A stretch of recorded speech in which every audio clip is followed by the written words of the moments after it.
Ça fait longtemps. Durant ces 3 mois, il s'est passé énormément de choses et c'est pour ça que j'ai pas fait de vidéo. Déjà, j'ai dû passer mon bac en juin et c'était un mois de stress intense. Je n'ai pas vécu. Je n'ai fait que boire, manger, dormir, respirer de fiches Bristol à goût de Stendhal et de Baudelaire. De deux, j'ai perdu mon père. J'ai perdu mon père, il est mort.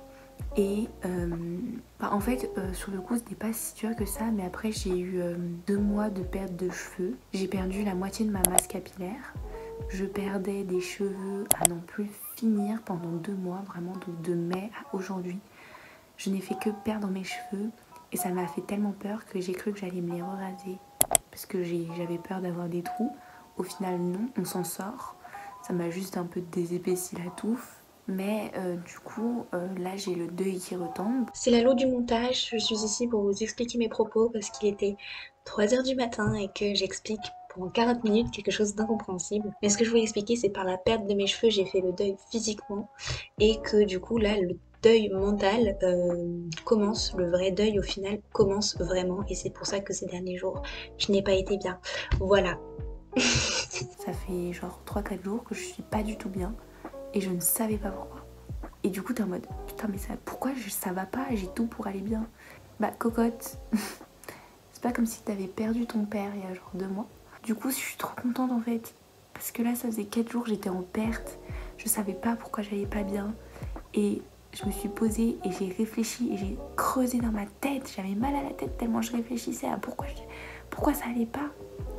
Et j'en suis venue au fait que du coup c'était ça. Parce que dès que j'y pense ça me donne envie de pleurer. Donc c'est peut-être pour une raison. Du coup en fait ça fait 3 mois que j'arrive pas à filmer de vidéos YouTube. Que j'arrive pas à faire du contenu sur YouTube. Pour certaines raisons qui n'ont rien à voir avec ça je pense. Mais je me suis dit que pour me remotiver à faire du contenu sur YouTube, j'allais faire un contenu de merde. Parce qu'en fait, je me mets trop la pression. J'ai trop envie de soigner mes vidéos, d'être psychorigide sur le contenu que je fais en ligne, sur ma créativité, de faire... J'ai une idée de contenu, je veux faire exactement ça, pile poil ça. Si c'est pas ça, je supprime. Je suis très très chiante. Et du coup, je me suis dit, pour me remotiver, je vais faire une vidéo de merde. Et du coup, c'est ça. Bienvenue dans ma vidéo de merde. Mais ça va être la vidéo qui va me ressembler le plus de toute ma chaîne. C'est-à-dire que si vous voulez savoir qui je suis, regardez cette vidéo. That's me. C'est clairement moi, genre. Ça va être des petits bouts de moi dans cette vidéo. Bref, ces derniers mois, j'en ai marre. Genre, depuis janvier, il se passe que des merdes. Genre, entre ma dépression, la rupture avec mon premier amour, la perte de mon daron... Je suis en train de picorer, genre on est en train de m'achever. Mais après c'est cool parce que ça veut dire que je suis assez bien maintenant pour subir ce choc là. Et c'est bien. Non. C'est bien en vrai. Sachez que depuis mai, je ne me suis pas arrêtée de lire. Vous avez sûrement dû voir ma vidéo mai, mes dernières lectures, etc. Je ne me suis pas arrêtée de lire, ma bibliothèque a triplé de volume et j'ai même fait un compte TikTok spécialement pour qui s'appelle Allo BookTok et qui comptabilise plus de 2100 abonnés. Donc je suis très heureuse, j'ai une communauté, mouac. Et du coup en ce moment je suis en train de lire Sorcery of Thorns de Margaret Rogerson qui est un très beau bouquin, un très beau roman fantasy. Putain la conne. Donc c'est un roman fantasy qui parle de sorcellerie, de livres, de bibliothèques, de grimoires, de nécromancie, de maléfices, etc. C'est très très très bien, je suis complètement fan. Les héroïnes féminines de fantasy, H24, elles sont insupportables. Donc là, ce n'est pas le cas, elle est complètement agréable, elle fait pas de conneries, elle fait les choses bien, etc. C'est une battante, je l'aime trop. Il est pas mal à noter. J'ai repris goût à la lecture, là. Ça faisait 2 semaines que j'étais en panne de lecture totale. Mais genre vraiment panne de lecture. Genre je ne lisais plus, sauf sur Wattpad. Et je suis allée lire au lac tout à l'heure pour essayer de réfléchir à tout ça et reposer un peu mon esprit. Et ça m'a reboosté. Et du coup, voilà, je continue de lire, telle une bonne lectrice. J'ai repris ma lecture et je suis très contente parce que ce livre est très très bien. Et c'est pas parce qu'il est nul que j'ai complètement perdu la motivation pour lire. Rien à voir. C'est juste que personnellement, dans la têtasse, le cerveau il est occupé à autre chose. Ça va être un peu ça cette vidéo, ça va être le gros brouillon de ma vie, mais je vais essayer d'organiser ça au montage pour pas que ce soit trop brouillon. C'est pas comme ça que je suis tous les jours, c'est juste un petit moment de ma vie là, vraiment. Parce que là ça fait quand même tout le mois de juillet, j'ai été très bien, très chill, tout ça. Il n'y avait pas de soucis, il n'y avait pas de soussailles. Donc voilà. Et mon marque-page, c'est ma sœur et moi. Voilà, imprimé sur la Lalab. J'ai pas de code promo. Ne rêvez pas.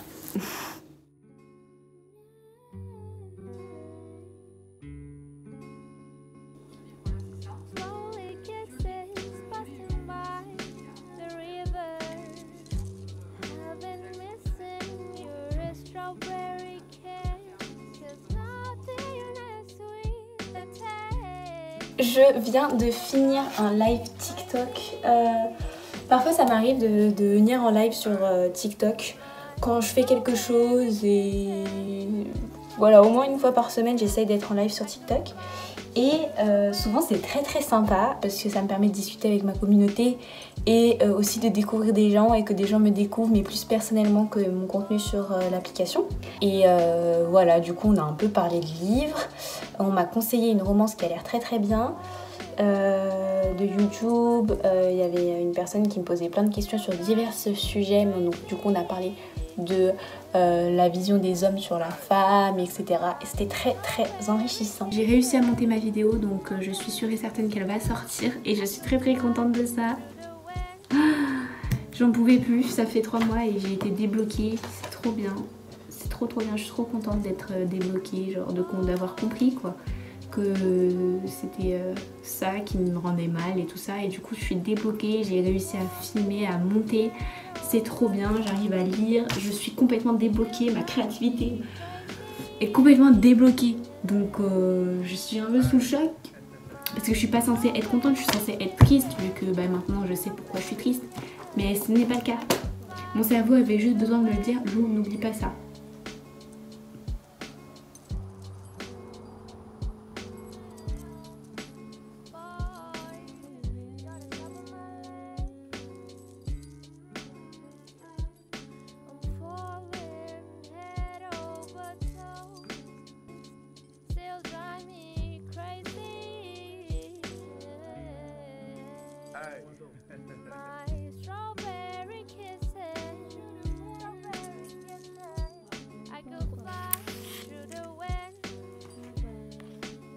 Il est 1h08, d'accord. Et j'ai terminé Sorcery of Thorns. J'ai lu les 300 pages aujourd'hui. Je suis un peu sous choc. J'ai lu du coup tout ça aujourd'hui, mais je suis choquée de moi, frère. Je suis complètement choquée de moi. Alors il y a certains moments que j'ai survolé parce que franchement c'était long la fin, mais c'était long. Oh, c'était long. Hein. Il se passait des choses, mais sans cesse. Mais il serait temps de stopper. Comme vous pouvez voir, il est pas mal à noter. Alors c'était très bien, mais c'est épuisant. Genre c'est vraiment épuisant dans le sens où il se passe H24 des trucs. Mais vraiment, quand je dis H24, c'est H24. Genre tu ne peux pas t'arrêter de respirer sur ce livre. Chaque chapitre, il se passe une dinguerie. Et au début c'est super bien parce que du coup t'accroches de ouf, ça se lit très vite, tu dévores le bouquin, etc. Mais à la fin ça devient long, genre donnez-nous des moments de repos. Je crois qu'on a eu qu'un chapitre de repos dans tout le livre vers la fin parce que le protagoniste masculin était blessé. Un chapitre, c'est tout genre. Et franchement, souvent dans les livres c'est hyper long, c'est hyper chiant et l'action elle arrive à la fin. Mais là, ça n'a pas été très bien dosé. Et du coup, t'es en mode, ok, je peux pas me détendre.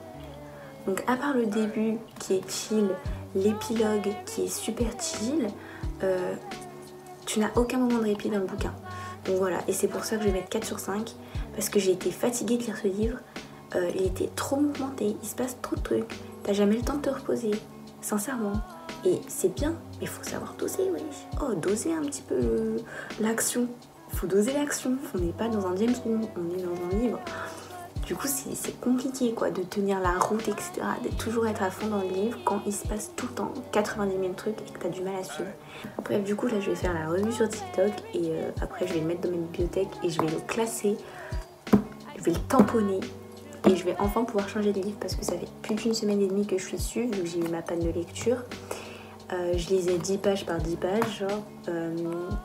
Je vais enfin pouvoir changer de livre et je compte prendre le tome 2 du Marchand de sable de Gaïa Alexia. Et après je vais aller me poser devant YouTube et après je vais faire dodo parce que demain c'est shopping time. Voilà voilà.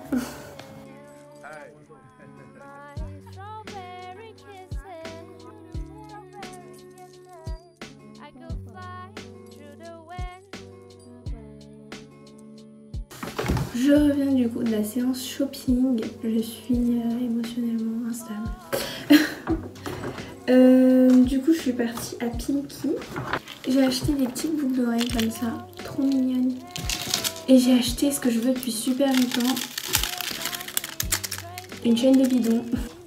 Et ensuite je suis allée à Cultura. Donc j'ai terminé Sorcery of Towns de Margaret Rogerson, c'était son second roman. Et du coup j'ai acheté son premier qui est Enchanted of Ravens. Il est beaucoup plus petit donc il va être sûrement mieux. C'est un stand-alone, on est sur de la romantasy, cette fois dans le monde des fae. Donc les fae c'est des sortes de magiciens, elfes en fait. Donc voilà, c'est un monde que je connais très bien dû à Cotard. Mais du coup voilà, j'ai acheté Enchanted of Ravens. En plus les couvertures sont encore une fois magnifiques. J'aurais aimé prendre d'autres livres mais j'avais un autre objectif en tête.